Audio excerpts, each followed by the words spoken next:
ओम शांति। साकार मुरली 13 दिसंबर 2024। बाबा का मीठा मीठा लेटर हम मीठे मीठे बच्चों के लिए।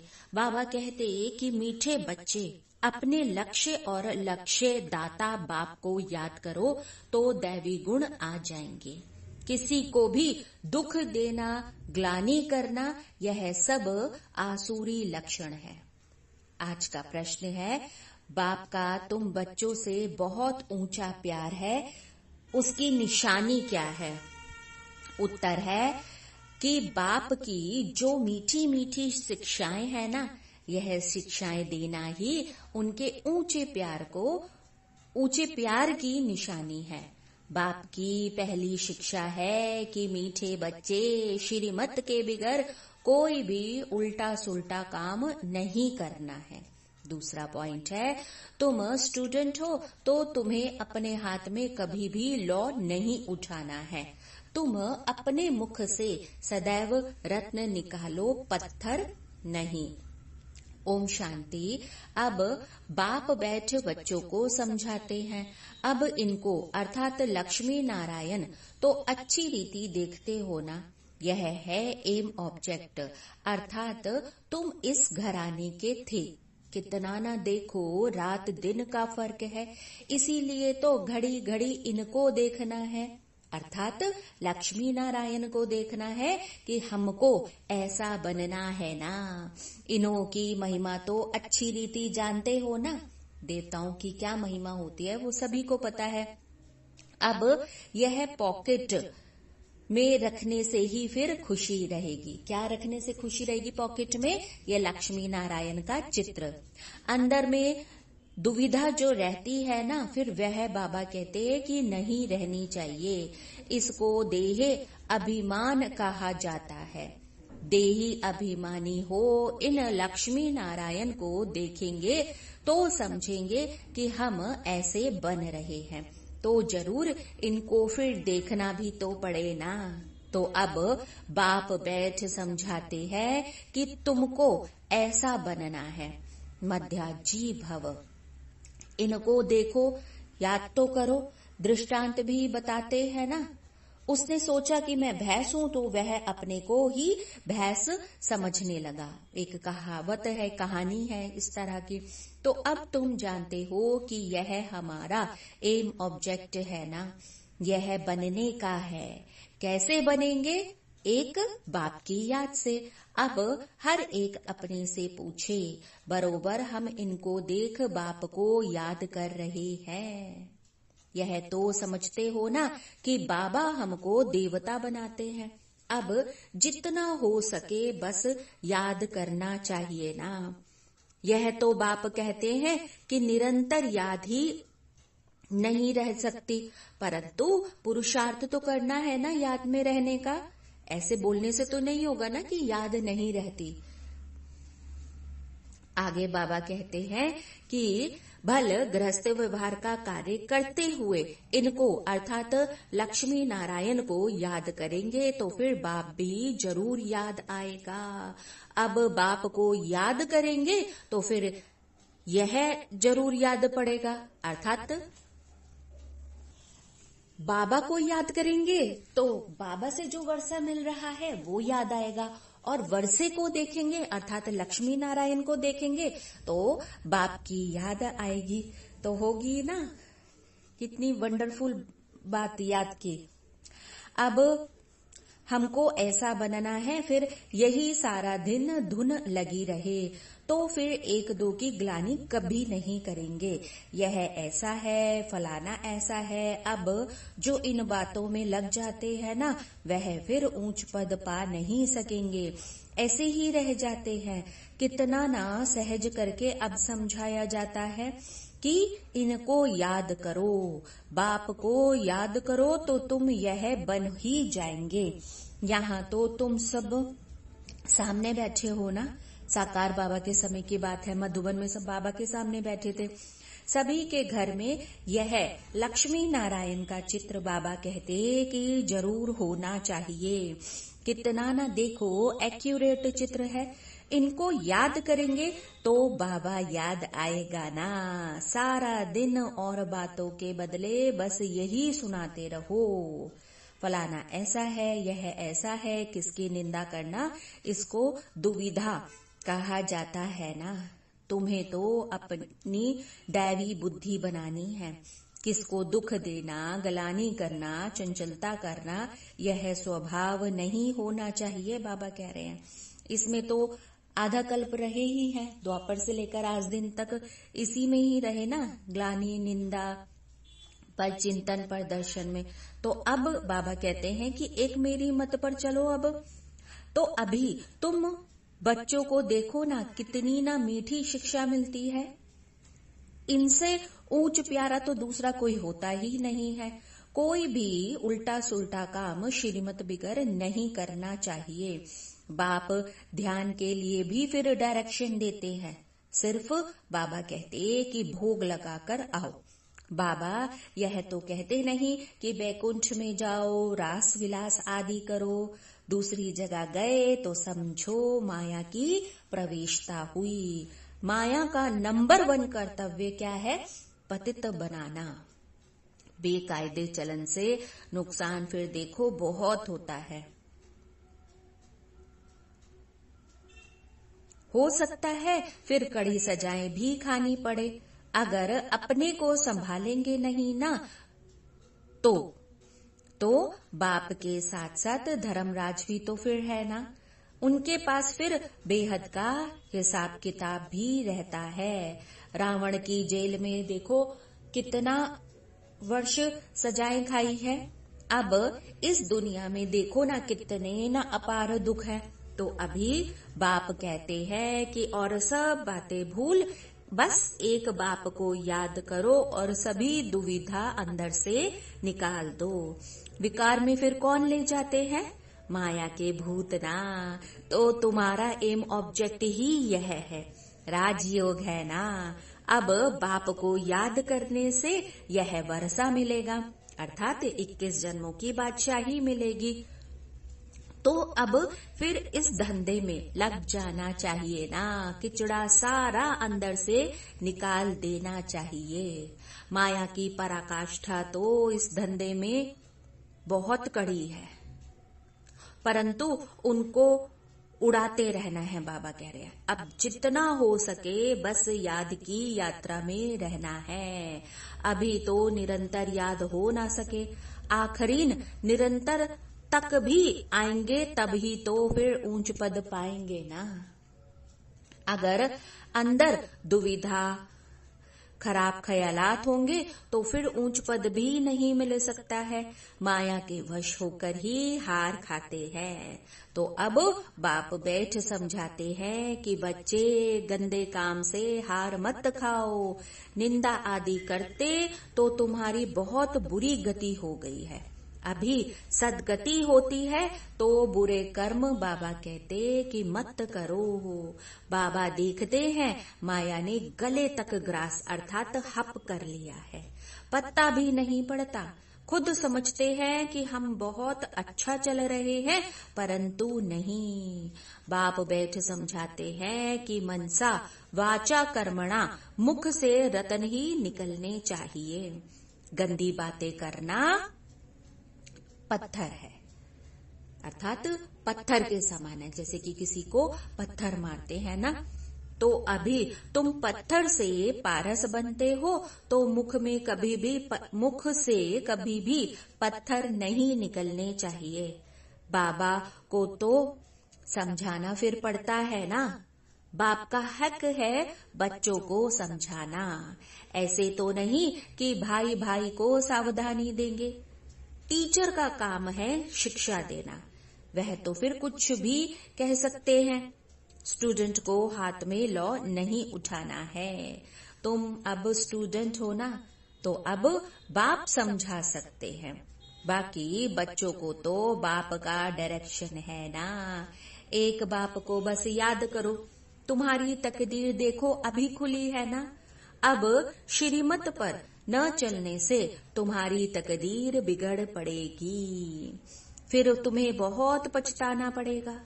बाप की श्रीमत पर ना चलने से एक तो सजाएं खानी पड़े और दूसरा फिर पद भी तो भ्रष्ट हो जाए ना।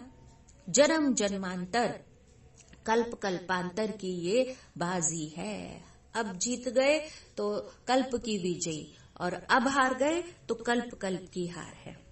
तो अब बाप आकर पढ़ाते हैं तो बुद्धि में यह रहना चाहिए ना क्या कि बाबा बाबा हमारा बाबा भी है, हमारा टीचर भी है, जिससे यह अब हमें नई नॉलेज मिलती है कि अपने को आत्मा समझो। आत्माएं और परमात्मा का मेला भी कहा जाता है ना। 5000 वर्ष के बाद मिलेंगे। इसमें फिर जितना वर्षा लेना चाहो ले सकते हो, नहीं तो बहुत बहुत पछताएंगे, रोएंगे। सब साक्षात्कार हो जाएगा। स्कूल में बच्चे ट्रांसफर होते हैं तो पिछाड़ी में बैठने वालों को फिर सभी देखते हैं ना, अर्थात जो उसी क्लास में रह जाते हैं। तो जो नई क्लास में आते हैं तो फिर वो उनको देखते हैं। तो बाबा कहते हैं कि यहाँ भी फिर ट्रांसफर होते हैं। तो अब तुम जानते हो कि यहाँ शरीर छोड़कर फिर जाए सतयुग में प्रिंस के कॉलेज में फिर भाषा सीखेंगे। वहाँ की भाषा तो सभी को पढ़नी पड़ती है ना, मदर लैंग्वेज है ना। बहुतों में फिर पूरा ज्ञान नहीं है, फिर पढ़ते भी नहीं है रेगुलर। 1-2 बार मिस किया तो जैसे कि आदत पड़ जाती है मिस करने की। क्या पढ़ाई? अब संग है माया के मुरीदों का ना। शिव बाबा के मुरीद तो अर्थात शिव बाबा के बच्चे तो बहुत थोड़े हैं, बाकी सब है माया के मुरीद। तो अब तुम शिव बाबा के मुरीद बनते हो तो माया फिर सहन नहीं कर सकती है। इसीलिए फिर बहुत संभाल करनी चाहिए। छी छी गंदे मनुष्यों से बड़ी संभाल रखनी है। हंस और बगुले फिर है ना। अब बाबा ने रात को भी शिक्षा दी है, सारा दिन कोई ना कोई की निंदा करना, पर चिंतन करना, इनको दैवी गुण नहीं कहा जाता है। बाबा कह रहे हैं देवताएं काम ऐसा काम नहीं करते हैं। तो अब बाप कहते हैं कि बाप और बस वर्षे को याद करो। फिर भी बाबा कहते कि निंदा करते रहते हैं। निंदा तो जन्म जन्मांतर करते आए हो ना, दुविधा अंदर रहती है ना। यह भी अंदर की मारामारी है, युद्ध है ना माया से। कभी मन बुद्धि बाबा की तरफ और कभी माया की तरफ। अब मुफ्त ही अपना खून करते हैं, बहुतों को घाटा डालते हैं कि फलाना ऐसा है। इसमें फिर बाबा कहते कि तुम्हारा क्या जाता है। सबका सहायक तो फिर एक बाप है ना। अभी तो फिर श्रीमत पर चलना है। मनुष्य मत तो बड़ा गंदा बना देती है। 1-2 की ग्लानी ही बस करते रहते हैं। ग्लानी करना यह है माया का भूत और यह है पतित दुनिया। तो बाबा कहते कि अब तुम समझते हो कि हम अभी पतित से पावन बन रहे हैं, तो यह बड़ी खराबियां हैं। समझाया जाता है कि आज से अपना कान पकड़ना चाहिए, अर्थात जब भी कोई गलती करो अपना कान खुद ही खींचो कि हम कभी भी ऐसा कर्म नहीं करेंगे। कुछ भी अगर देखते हो तो बाबा को रिपोर्ट करनी चाहिए ना। तुम्हारा क्या जाता है, भल कोई कुछ भी करे। तुम 1-2 की ग्लानी क्यों करते हो, बाबा कह रहे हैं। बाप सुनता तो सब कुछ है ना। बाप ने कानों और आंखों का लोन तो लिया है ना। बाप भी देखते हैं तो यह दादा भी देखते हैं। चलन वातावरण तो कोई कोई का बिल्कुल ही बेकायदे चलता है। जिनका बाप नहीं होता है ना, उनको फिर क्या कहा जाता है, छोरा। वह फिर अपने को भी फिर नहीं जानते हैं, याद भी नहीं करते हैं, सुधरने बदले और ही बिगड़ते हैं। इसीलिए फिर अपना वो पद भी गवाते हैं। श्रीमत पर भी नहीं चलते तो फिर छोरे है ना। माँ बाप की श्रीमत पर नहीं चलते हैं तो मेव माताश्च पिता त्वमेव, तुम ही हो बंधु च सखा त्वमेव, है ना। आदि भी बनते हैं ना, अर्थात वो ही भगवान जो है हमारा माता पिता, अर्थात सर्व संबंध जो है हमें उनसे निभाने हैं। परंतु ग्रेट ग्रेट ग्रैंडफादर ही नहीं तो फिर मदर भी फिर कहाँ से होगी? इतनी भी बुद्धि नहीं, बाबा कह रहे हैं। माया बुद्धि एकदम फेर देती है। अब बेहद के बाप की आज्ञा नहीं मानते हैं तो फिर दंड भी तो पड़ जाता है ना, जरा भी सद्गति नहीं होती है। बाप देखते हैं तो कहेंगे ना कि इनकी क्या बुरी गति होगी। बाबा को तरस पड़ता है ऐसे बच्चों को देखकर। यह तो टांगर अक के फूल हैं, जिसको कोई भी पसंद नहीं करता है। तो फिर सुधरना तो चाहिए ना, नहीं तो फिर पद भी भ्रष्ट हो जाएगा, जन्म जन्मांतर के लिए फिर घाटा पड़ जाएगा ना। परंतु देह अभिमानियों की बुद्धि में फिर बैठता ही नहीं है। आत्म अभिमानी ही बाप से लव कर सकते हैं। बलिहार जाना कोई मासी का घर नहीं है। बड़े बड़े आदमी बलिहार तो जा ना सके, जो धनवान होते हैं उनके लिए कह रहे हैं बाबा। वह बलिहार जाने का फिर बाबा कहते कि अर्थ भी नहीं समझते हैं। हृदय विदीर्ण होता है, बहुत बंधन मुक्त भी है, बच्चा आदि कुछ भी नहीं है। कहते हैं कि बाबा आप ही हमारे सब कुछ हो, ऐसे मुख से कहते हैं परंतु सच तो नहीं है ना। बाप से भी बाबा कहते कि झूठ बोल देते हैं। बलिहार गए तो अपना फिर ममत्व और चीजों से बाबा कहते निकालो ना। अभी तो पिछाड़ी है तो श्रीमत पर फिर चलना भी पड़े, मिल्कियत आदि से भी ममत्व निकल जाए। बहुत है ऐसे बंधन मुक्त। शिव बाबा को उन्होंने अपना बनाया है, एडॉप्ट भी करते हैं ना। यह हमारा बाप टीचर और सतगुरु है। हम उनको फिर अपना बनाते हैं, उनकी पूरी मिल्कियत लेने के लिए। जो बच्चे बन गए वह फिर घराने में बाबा कहते कि जरूर आएंगे, परंतु फिर उनमें पद कितने हैं? कितने तो दास दासियां हैं, एक दो पर हुक्म चलाते हैं। दासियों में भी फिर नंबरवार बनते हैं। रॉयल घराने में बाहर के दास दासियां तो आएंगे नहीं ना। जो बाप के बने हैं बस उनको बनना है। ऐसे ऐसे बच्चे हैं जिनमें की पाई पैसे का भी अकल नहीं है। बाबा ऐसे तो कहते नहीं कि मम्मा को याद करो व मेरे रथ को याद करो, अर्थात ब्रह्मा बाबा को याद करो। बाप तो कहते हैं कि बस मामेकम याद करो। देह के सब बंधन छोड़ अपने को आत्मा समझो। तो अब बाप बैठ समझाते हैं कि प्रीत रखनी है तो बस एक से रखो, तब ही तो बेड़ा पार होगा ना। बाप के डायरेक्शन पर चलो। मोहजीत राजा की भी फिर कहानी है ना। पहले नंबर में है बच्चे। बच्चा तो फिर मिल्कियत का मालिक बनेगा ना। स्त्री तो फिर हाफ पार्टनर है। बच्चा तो फुल मालिक बन जाता है ना, तो बुद्धि फिर उस तरफ जाती है। बाबा को फुल मालिक बनाएंगे तो यह सब कुछ तुमको दे देंगे, अर्थात विश्व की बादशाही। अब इसमें फिर लेन देन की तो कोई बात ही नहीं है। यह तो सब समझ की बात है ना। भल तुम सुनते हो फिर दूसरे दिन सब भूल जाता है। अब बुद्धि में रहेगा तो दूसरों को भी तो फिर समझा सकेंगे ना। बाप को याद करने से फिर तुम स्वर्ग के मालिक बनेंगे। यह तो बहुत सहज है ना। मुख बस चलाते रहो, एम ऑब्जेक्ट बताते रहो। विशाल बुद्धि तो झट समझेंगे।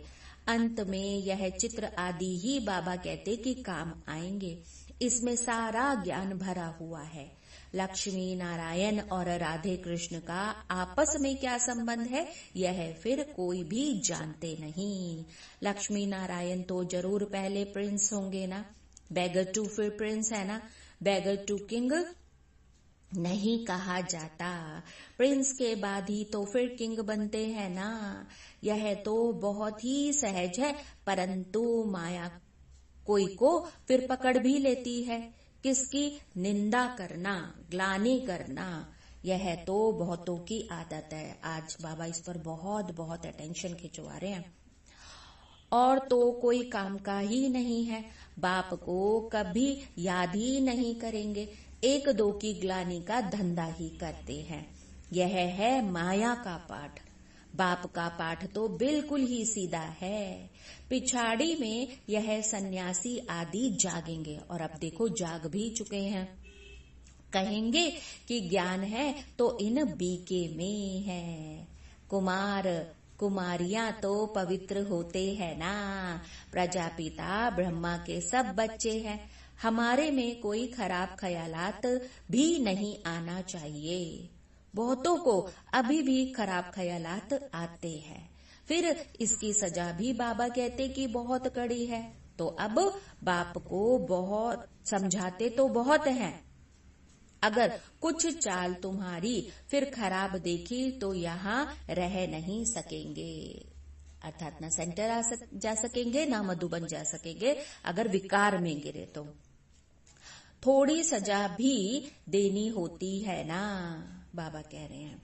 तुम नायक नहीं हो, बाप को ठगते हो। अब तुम बाप को याद नहीं कर सकेंगे। अवस्था सारी गिर जाती है। कब? जब विकारी बन जाते हैं। अवस्था गिरना ही तो बाबा कहते हैं कि सजा है। श्रीमत पर न चलने से अपना पद भ्रष्ट कर देते हैं। बाप के डायरेक्शन पर न चलने से और ही भूत की प्रवेशता होती है। बाबा को तो कभी कभी ख्याल आता है कहीं बहुत बड़ी कड़ी सजाए अभी ही शुरू ना हो जाए। सजाए भी देखो ना बहुत गुप्त होती है, कहीं कड़ी पीड़ा ना आए। बहुत गिरते हैं, सजा खाते हैं। बाप तो सब इशारे में बैठ समझाते रहते हैं ना। अपनी तकदीर को लकीर बाबा कहते बहुत लगाते हैं, इसीलिए बाप खबरदार करते रहते हैं। अभी गफलत करने का समय नहीं है, बाबा कह रहे हैं। बस अभी अपने को सुधारो, अंत घड़ी आने में कोई देरी नहीं है। अच्छा, मीठे मीठे सिकिले दे बच्चों प्रति माता पिता बाप दादा का याद प्यार और गुड मॉर्निंग। रूहानी बाप की रूहानी बच्चों को नमस्ते। हम रूहानी बच्चों की रूहानी माता पिता बाप दादा को याद प्यार गुड मॉर्निंग और नमस्ते। हम चलेंगे बाबा के साथ अपने घर हंसते हंसते हंसते। ओम शांति। धारणा के लिए मुख्य सार पहला पॉइंट है, कोई भी बेकायदे श्रीमत के विरुद्ध चलन नहीं चलनी है। स्वयं को स्वयं ही सुधारना है। छीछी गंदे मनुष्यों से अपनी संभाल करनी है।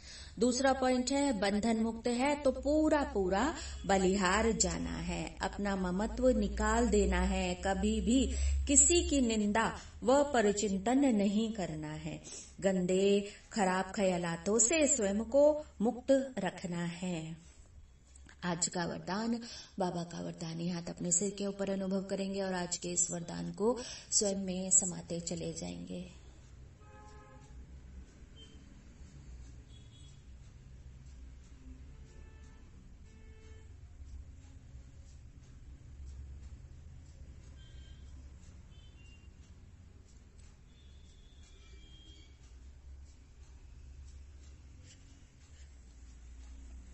बाबा कहते हैं कि समर्थ स्थिति का स्विच ऑन कर व्यर्थ के अंधकार को समाप्त करने वाले अव्यक्त फरिश्ता भव।